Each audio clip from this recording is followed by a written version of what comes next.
لما الدنيا تحاربك وانت مش ناوي تستسلم. تخيل معايا المشهد ده، الكهرباء مقطوعة، الفلوس خلصت، كل الناس حواليك بتقولك سيبك من الحلم الفاشل ده، وانت قاعد في الضلمة فاتح موبايلك بتبص على حلمك اللي مكتوبه في نوتس، وبتقول لنفسك جملة واحدة بس: مش هتخلص غير لما أنا أكسب. السؤال، هل ده جنون ولا ده بالظبط اللي بيفرق ما بين واحد عادي وواحد استثنائي؟ أولاً، الهزيمة المؤقتة لا تساوي الفشل النهائي. لو حياتك دلوقتي وحشة ما تقولش أنا عندي يوم وحش، قول أنا عندي يوم بناء شخصية. الفرق بسيط؟ لا، الفرق ضخم، لأنك لما تغير اللغة اللي بتكلم بيها نفسك بتغير الطريقة اللي دماغك بيشوف بيها المشكلة. المشاكل مش جاية تقعد عندك، هي جاية تعدي، زي الزوار التقالين اللي بيجوا بدون ميعاد بس أكيد مش هيفضلوا للأبد. ثانياً، الجوع الحقيقي مش بالأكل. الناس اللي بتجري ورا أحلامها مش بتجري عشان فاضية، لا، دول ناس جوعانة لإثبات الذات، جوعانة للنجاح، جوعانة إنها تبقى النسخة الأفضل من نفسها. ستيف جوبز قالها صريحة: وقتك محدود، فما تضيعوش تعيش حياة حد تاني.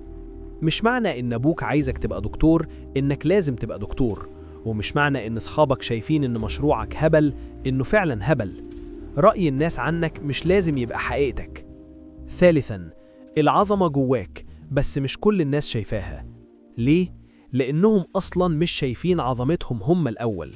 الناس اللي عايشة في الضلمة مش هتعرف تشوف النور اللي جواك، علشان كده لازم أنت تشوفه الأول. لازم تقول لنفسك كل يوم: أنا قادر، حتى لو محدش مصدق أنا مصدق.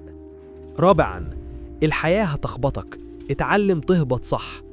لو الحياة ضربتك ورمتك على الأرض حاول تقع على ظهرك. ليه؟ لأن لو أنت قادر تبص لفوق يبقى أنت قادر تقوم تاني. الناس الناجحين مش اللي ما وقعتش قبل كده، لا، الناس الناجحين هي اللي وقعت وتعلمت وقامت أقوى. خامساً، برمج نفسك قبل ما الحياة تبرمجك. كل يوم العالم بيرميلك جرعة سم سلبية، إعلانات بتقولك أنت ناقص، ناس بتقارنك بغيرك، أخبار بتقولك الدنيا واقعة. لو أنت ما برمجتش دماغك بالإيجابية والطموح، الحياة هتبرمجك بالخوف والاستسلام. قرر أنت هتبقى مين، تاخد مسؤولية حياتك كاملة، تقبل أنت فين دلوقتي وتاخد القرار إنك هتوصل نفسك للمكان اللي أنت عايزه. سادساً، لو هتحاول روح للآخر. مفيش حاجة اسمها هجرب شوية واشوف، لا، لو هتحاول روح للآخر خالص، اديله كل وقتك، كل طاقتك، كل تركيزك. ضحي بالنوم، بالراحة، بالوقت الضايع، لأن الإحساس إنك وصلت لحلمك بعد كل ده مفيش حاجة في الدنيا توصفه. الزبدة، يلا نلخص الكلام ده كله في نقط سريعة. المشاكل عابرة مش باقية، فما تخليهاش تهزمك. غير لغتك الداخلية، يوم بناء شخصية مش يوم وحش. رأي الناس مش الحقيقة، اللي ما يشوفش نفسه مش هيشوفك.